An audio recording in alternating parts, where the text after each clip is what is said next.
Soy Alberto Bastida, alumno de la Maestría en Ciencias e Ingeniería Electromagnética de la Universidad Autónoma Metropolitana Unidad Azcapotzalco. El proyecto que realicé fue la identificación y control de un generador de ozono. En este caso, el generador de ozono era de tipo comercial, uno que se puede comprar en cualquier página de internet.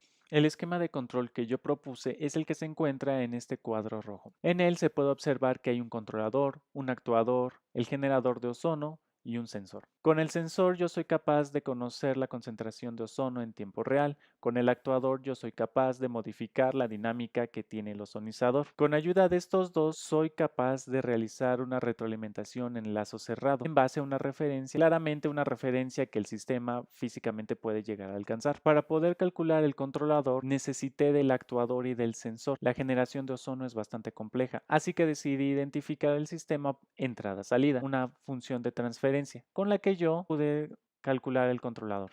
Yo necesitaba emplear un transductor. Este transductor está formado por el sensor ultravioleta de un inicio y una instrumentación que me permite interpretar las señales eléctricas que el sensor ultravioleta está teniendo en información. El actuador que utilicé fue un convertidor reductor DC-DC tipo BOC. La idea es que el PWM controle las conmutaciones del transistor. De esta forma, si se disminuyen las conmutaciones, se reduce la tensión a su salida. El generador de ozono que usé es de tipo comercial. Consta de dos partes: un elevador de pulsos de alta tensión, una placa de cerámica donde se va a producir el ozono. El ozono se genera gracias a que la alta tensión llega a la placa de cerámica y esta provoca la descarga corona. La descarga corona es la encargada de ionizar el aire alrededor de la placa de cerámica, lo que permite producir ozono. Una de las muchas partes cruciales en el proyecto fue el transductor. El transductor necesitaba detectar la emisión ultravioleta en el máximo de absorción del ozono. No es fácil de encontrar una fuente así.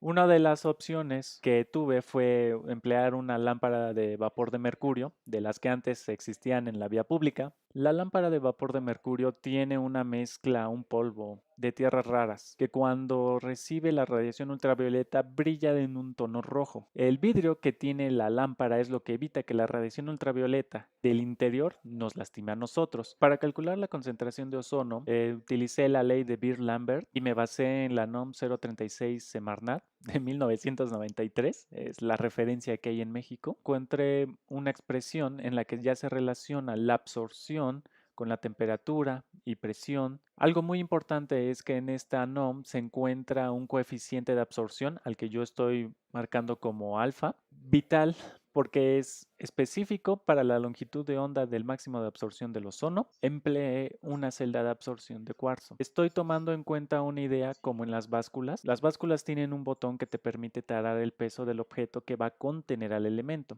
Es necesario que tenga un valor nulo, un cero, a partir del cual voy a empezar a medir. La bibliografía dice que el cuarzo es casi transparente a la radiación ultravioleta. De transparente tiene poco.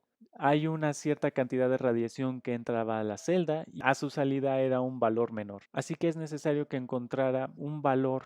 El valor nulo para empezar a medir el ozono era cuando la transmitancia sin ozono fuera 1. Yo de esta manera ya estoy tarando la radiación ultravioleta. Otro punto importante fue la adquisición de datos. La adquisición de datos la hice con ayuda del lenguaje Python en un script que se conectaba al puerto serial de la computadora. De esta manera yo con un microcontrolador Arduino era capaz de leer valores y después guardar cada uno de esos elementos en archivos CSV. Era capaz de leerlos posteriormente, convertir la información en un data frame y con la librería Matplotlib soy capaz de graficar.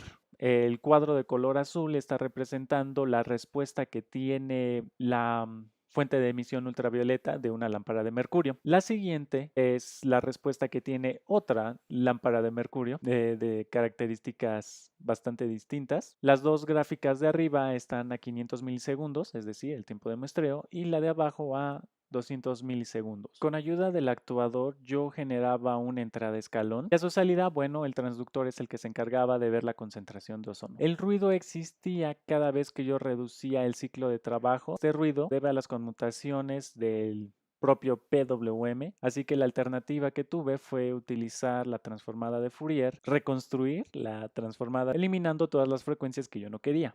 Independientemente de los valores por los que yo parta o condiciones iniciales en el escalón de entrada, la dinámica es bastante similar. Es una dinámica de primer orden. La identificación, una vez que ya tenía procesada toda la información, que tenía todas las pruebas en computadora, me dediqué a conocer la ganancia que tenía en el escalón y la ganancia que tenía la salida de mi proceso, en diferentes condiciones iniciales, claro. Así que yo propuse una estructura de un sistema de primer orden, donde, bueno, las incógnitas únicamente viene siendo la ganancia unitaria y la constante de tiempo. La estrategia de control que utilicé se modificó un poco de la idea inicial que tenía. En tiempo real yo no podía filtrar el ruido con la transformada rápida de Fourier. En cambio, decidí utilizar la estrategia de control NRDOB. Con el NRDOB yo pude atenuar el efecto que tiene el ruido sobre el cálculo del error. El NRDOB no elimina el ruido, pero sí me ayuda a poder controlar el sistema. El NRDOB funciona y funciona muy bien, puesto que pude llevar a la generación de ozono a una constante y a través de un tren de pulsos. Y claramente la generación de ozono la está siguiendo. El ruido no me lo pude quitar, pero a pesar del ruido se pudo controlar.